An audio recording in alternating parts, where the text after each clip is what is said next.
In the heart of England, many major new roads were being constructed during the 1950s and 60s. The southern end of the M6 was heading westwards, but there was a gap just north of Birmingham where it would meet other important highways. A peripheral route around the edge of the conurbation would save money and reduce disruption, but it would also mean longer roads and greater journey times.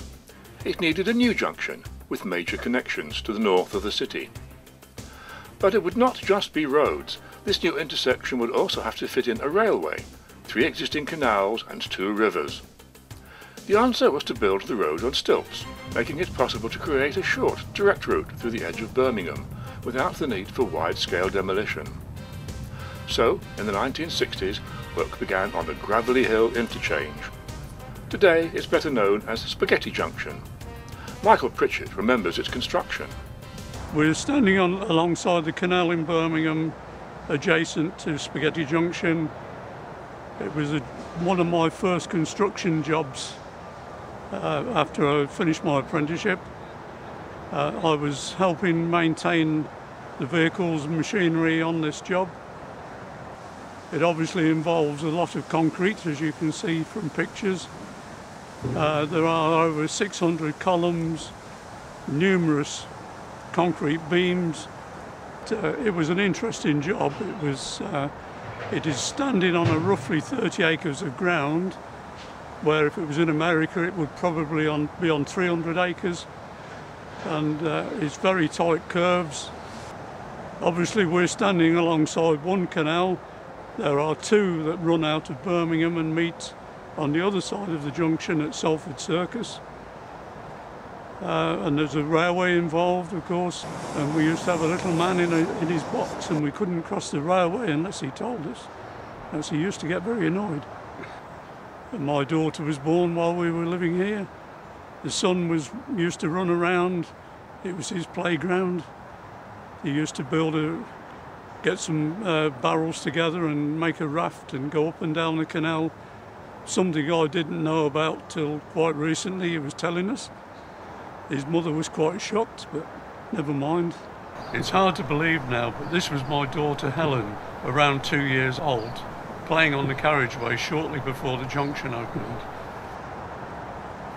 The junction was opened in May 1972 by Transport Minister Peter Walker.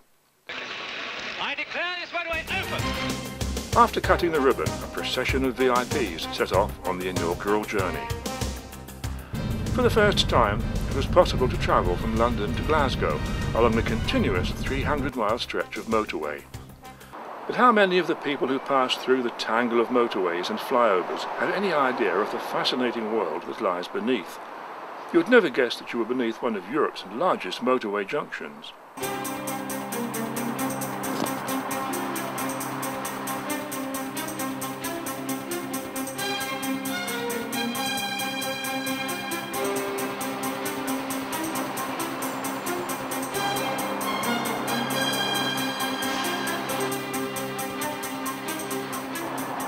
Today, it's still a popular route with narrowboat fans. In fact, the pillars carrying the interchange over the canal network had to be carefully placed to allow horse-drawn narrowboats to pass underneath without fouling their tow ropes. Yeah, well, this particular canal we're standing by is the Tame Valley Canal, which joins up with the 2 canals out of Birmingham, and they eventually run off to Fradley Junction. And then the ones running into Birmingham, one goes into Gas Street Basin and the other one goes out to Digworth and joins the Grand Union that eventually runs all the way to London, of course. We also took the opportunity for the family to see the results of all our work from the canal running underneath Spaghetti Junction during one of our canal holidays. A lot of these columns underneath here are actually hollow. They're like a giant tube, in fact.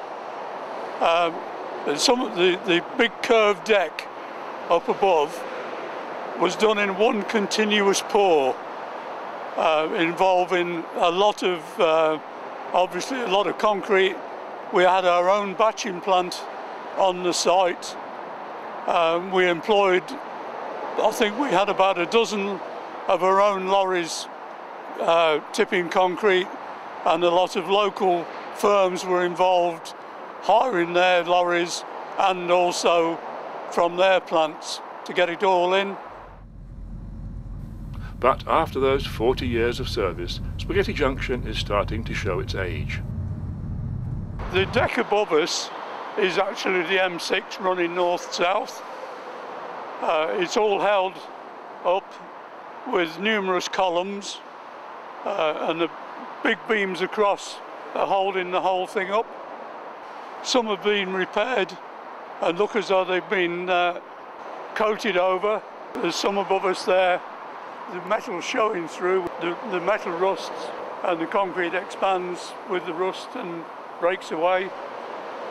As you can see, the one beam just above us has been refurbished, and it looks as though a lot more will want refurbishing soon. You know, above us now you can see the big steel beams instead of concrete. When they were built, they were then painted inside, and when people went in, the fumes given off were almost poisoning them, so they had to be shot blasted and repainted, and you gain access from little panels at the very end, using a lorry lowering people over the side of the motorway on a special cradle to gain access. During the first year of opening, the average daily flow of vehicles was 40,000. Today it's well over 200,000 and almost 1 million tonnes of freight. It's estimated that more than 2 billion vehicles have passed through Spaghetti Junction over the last 40 years. So, next time you drive along the M6, give a thought to what's underneath.